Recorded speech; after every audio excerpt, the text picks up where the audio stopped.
暑い、寒い、エアコン戦争起きてませんか？温度センサでガチ調査。机と天井に11個つけるよ。2番が私の席。チェック開始。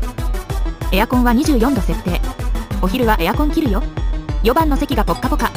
私の席と 2.6 度も違う。まとめ。最高 4.1 度の温度差が出た。2台から風が来るところは設定より高い温度になったよ。天井は席より暖かい。結論。部屋が均一に温まっていない。つまり誰も悪くない。